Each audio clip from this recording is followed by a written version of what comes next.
don't know if you'll be able to see it, but it literally just looks like oil with kind of a yellow tint. Welcome back to some content that you probably most definitely didn't subscribe to. Probably TMI for most people. This video is mostly, I guess, directed at men because it's about testosterone and hair loss, but if you're not a dude and you want to listen in and for the info, you're welcome to. About 9 months ago, I made a video titled, I have low testosterone and I'm losing my hair. And we are at the 1 year mark since I started taking hair loss medication and TRT. And I'm just going to give you my experiences, everything that I take, side effects, pros, cons, the TLDR of the last video, why I take both of these things.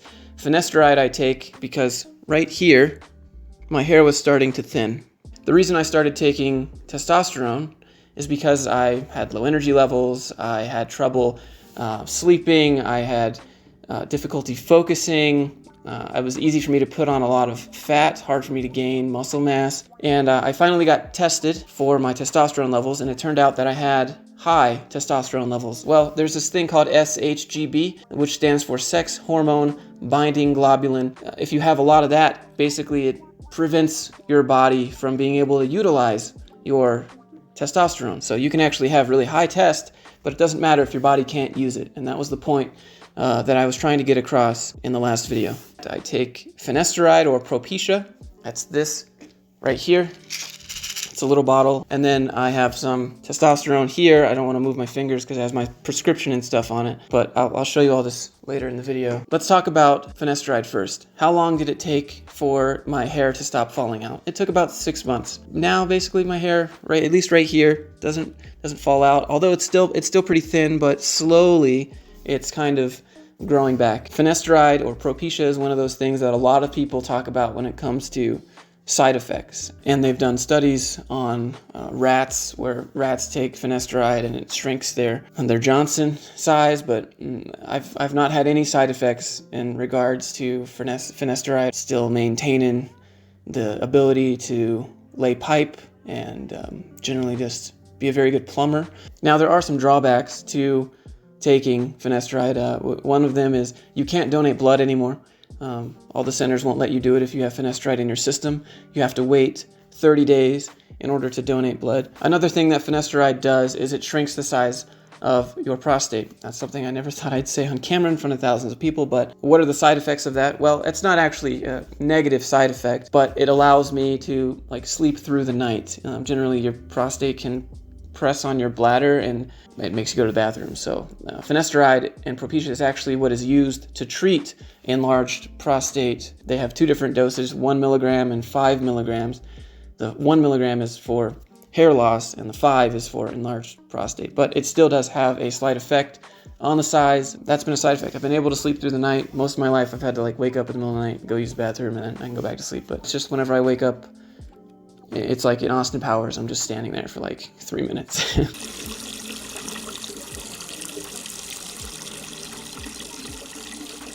So that's pretty much it. As far as the hair loss is concerned, I'm pretty happy with the results. I don't really have any negative side effects. Now we'll move on to testosterone. And again, I'm not a doctor, but I'll tell you everything that I know and try to keep it as high level as possible. If you want some more information, I would suggest go watch the channel called More Plates, More Dates. There are two types of testosterone. One is testosterone cypionate and one is testosterone enanthate. What's the difference? Well, it's just how long each one lasts in your body, which determines the frequency of how often you have to inject yourself with it. The testosterone that I take is testosterone cypionate. So this is what it looks like. It's just a little vial of oil. It lasts about 7 to 8 days in your system, so I only have to inject it once a week. And infused inside of this testosterone is an estradiol, basically that helps control your estrogen levels. So as you increase your testosterone levels,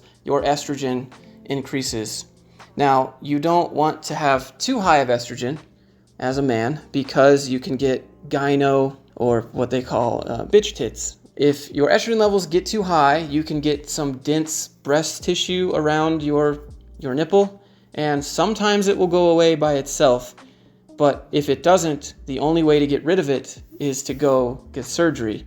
So you definitely want to keep your estrogen in check. Now, having said that, estrogen isn't a bad thing. It helps with the lining of your blood vessels. It promotes brain function and cognition, bone density, and nitric oxide levels. So estrogen is good, but too much of it or too little of it is not good. So you would like to increase the ratios of them, so to say.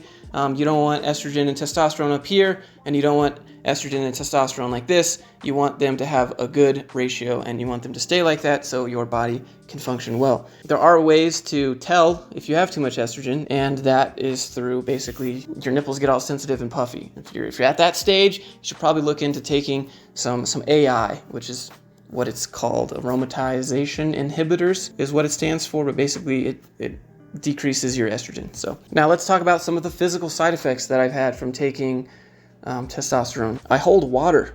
A lot of people have been saying, Josh, you look a bit juicier. You look a bit thicker. Well, you're not wrong. I've definitely been eating to put on size and put on muscle mass. Definitely a bit juicier. I grow facial hair really quick. I've never grown so much facial hair in my entire life. It's like the movie Santa Claus with Tim Allen.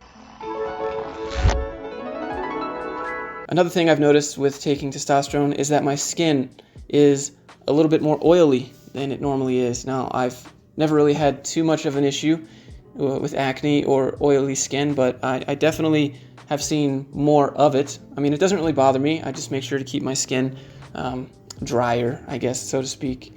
I get a lot here around my upper chest, around my neck, and then some on places around my face. I don't really get any on my back or anything like that. Along with testosterone replacement therapy, they typically send you what's called HCG, and that basically keeps the cojones going, keeps them functioning. So if you want to have kids, it keeps you fertile, and you can still try for that. But I don't really have any use for HCG. I'm not looking to have kids. I don't want kids, don't care about being fertile or anything like that. So when you stop taking that, obviously there's the meme of, well, then your balls shrink. Honestly, when people say it's like 20 to 30%, like that sounds like a lot. It's like if you jumped into a cold swimming pool and then warmed up a little bit, it's probably somewhere around there normally. But I mean, if you think about it from a different perspective, the smaller the cojones are, the bigger the Johnson is. At least looks by comparison. So it's not always a trade-off there.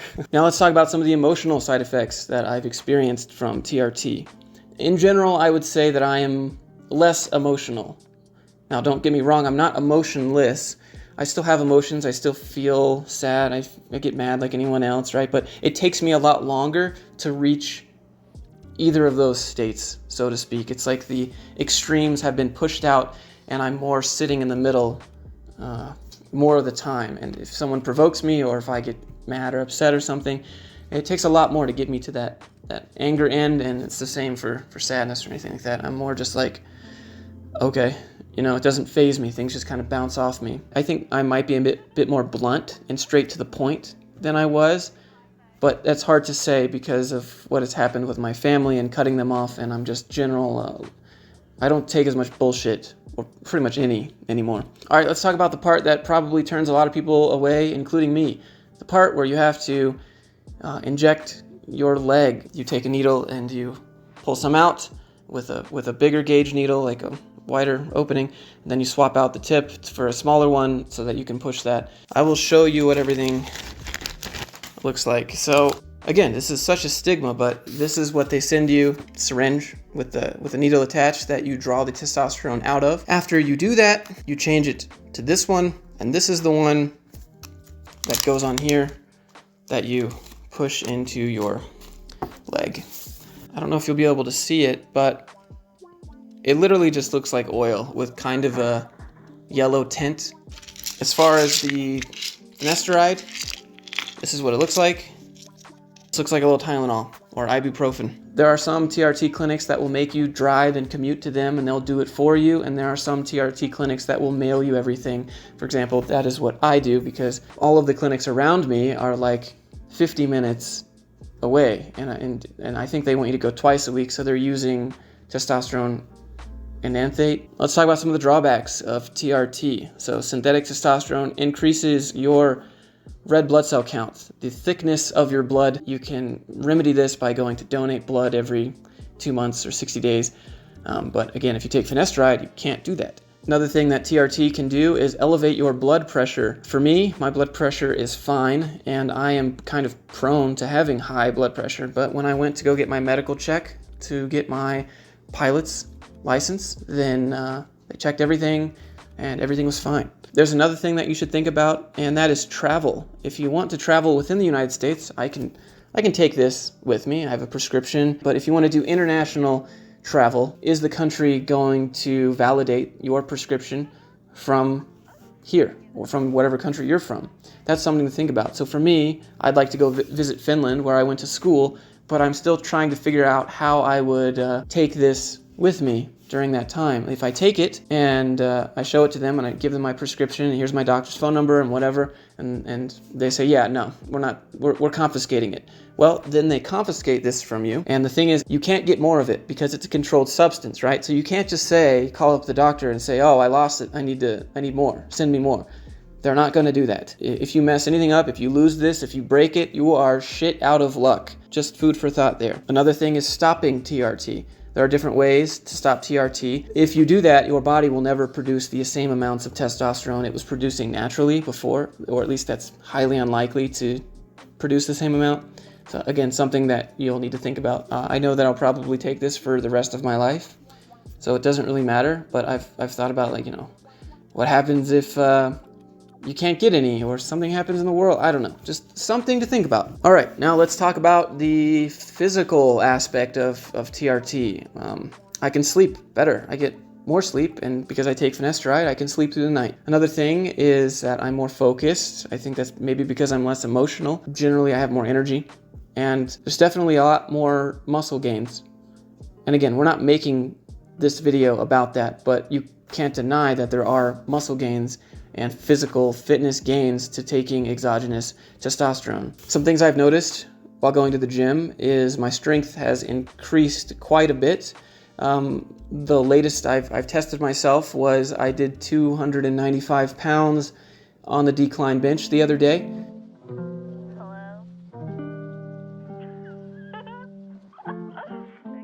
Pretty incredible because I've never even gotten close to that sort of weight before. Also, having said that, I feel like I'm a lot more injury prone because I can lift more weight quicker. My tendons can't catch up. They can't increase at the same rate. That's how a lot of, bodybuilders actually, they get hurt because they're on so many substances. Their muscles are growing at a crazy fast rate. Their strength is increasing, but their tendons can't keep up. And so they tear a tendon. And that's something that I've noticed. I've had, more injuries because I've been able to lift stronger. So I have to dial myself back. Just because I can lift more weight or do more doesn't mean that you should. So that's something that I've discovered as well. Do I recover faster? That was a question that I got on Instagram earlier today. I wouldn't say that I necessarily recover faster, but I feel like I train harder. So they kind of even themselves out. I'm still sore the next day, but I'm still lifting more weight usually than last week. But for example, today I actually did less weight because I think I tore something here, like a little pec tear. I've also had some elbow tendonitis there. For the most part, those go away. I just have to be way more conscious of how I train. I weigh, 195 pounds right now. I'm not super buff, I'm not super ripped either. So obviously, what they say is the physique is made in the kitchen, not really at the gym anyways. But so that's pretty much it in regards to my experience with Finasteride and testosterone replacement therapy. I try to be as transparent as possible. If you have any questions, I'm happy to answer them. I understand your concerns and stigmas about it. I don't really want to name drop where I go to get my testosterone, but I'm happy to tell you if you DM me. The reason is because I don't want to seem like, go here, click here today to get started on TRT, because it's a very personal decision, very personal choice. And I don't want to seem like, click the affiliate link below, TRT, because it messes with your hormones, So I have no issue telling people. I just don't want to put here's a link, go subscribe today. And I'm sure you can understand that. As far as Finasteride for hair loss, that's not such a big deal. So whatever, get Romans or Hims or whatever, you can find that. Let me just give a quick shout out to the channels that I learned a lot of information from and helped me stay informed about what I am doing in terms of TRT and help me make a decision to decide to do that. So Coach Greg Doucette, shout out to you, bro. Fantastic channel. Love what you're doing. More plates, more dates. Super physiological. Shout out to you, my man. So much good information there. But that's it for this video. I hope it was informative. I hope you learned something. And again, I'm not a doctor, so some of what I said I might not have worded correctly. If this helped you, click like, click subscribe if you like my channel and if you want to watch the other video. Otherwise, we talk about corporate and my life here. And that's all. Thank you so much for watching, and I'll see you guys in the next one.